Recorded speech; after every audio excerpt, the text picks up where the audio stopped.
ભુજના jubilee circle ખાતે આમ આદમી પાર્ટી દ્વારા મૌન ધરણા કાર્યક્રમનું આયોજન કરવામાં આવ્યું હતું। ગુજરાત પ્રદેશ આમ આદમી પાર્ટીના ઉપાધ્યક્ષ ડોક્ટર કાયનાત અંસારીની આગેવાનીમાં યોજાયેલા આ પ્રદર્શનમાં કાર્યકરો પ્લે કાર્ડ સાથે ઉપસ્થિત રહ્યા હતા। દિલ્હીના જંતર મંતર ખાતે શાંતિપૂર્ણ આંદોલન પર બેઠેલા સોનમ વાંગચુકના સમર્થનમાં આપ દ્વારા આ વિરોધ પ્રદર્શન કરાયું હતું। ડોક્ટર કાયનાત અંસારીએ જણાવ્યું હતું કે સોનમ વાંગચુકની તબિયત બગડી રહી હોવા છતાં સરકાર તેમની વાત સાંભળી રહી નથી। આ મામલે આમ આદમી પાર્ટી દ્વારા કલેક્ટરને આવેદનપત્ર આપી જવાબદાર લોકો સામે કડક પગલાં લેવાની માંગ કરવામાં આવશે। आज का जो कार्यक्रम है वो सोनम वांगचुक जी जो एक शांतिपूर्ण आंदोलन पर बैठे हैं जंतर मंतर पे।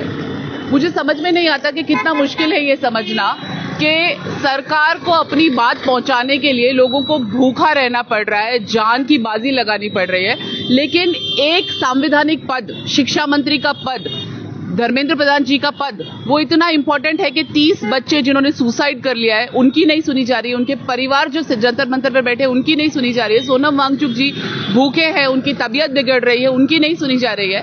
उनके बच्चे तो नहीं नीट की परीक्षा दे रहे हैं, बच्चे तो हमारे नीट की परीक्षा दे रहे हैं। लेकिन अगर सरकार की कान तक बात पहुंचाने के लिए अगर इतना आंदोलन और इतना संघर्ष लगता है तो मुझे लगता है कि ये सरकार अब बदल जानी चाहिए, क्योंकि इतना जो दमन है वो तो शायद अंग्रेजों ने भी नहीं किया था। आज जुबली सर्कल पे हम लोग आम आदमी पार्टी की तरफ से धरना कर रहे हैं और हम कलेक्टर जी को आवेदन देंगे कि इस मामले पर सरकार के जो भी जवाबदार व्यक्ति है सरकार उस पर कठोर एक्शन ले। और हमारी मांग अब स्पष्ट है, पहले हम सिर्फ धर्मेंद्र प्रधान जी का इस्तीफा चाहते थे, अब हम मोदी हटाओ देश बचाओ चाहते हैं।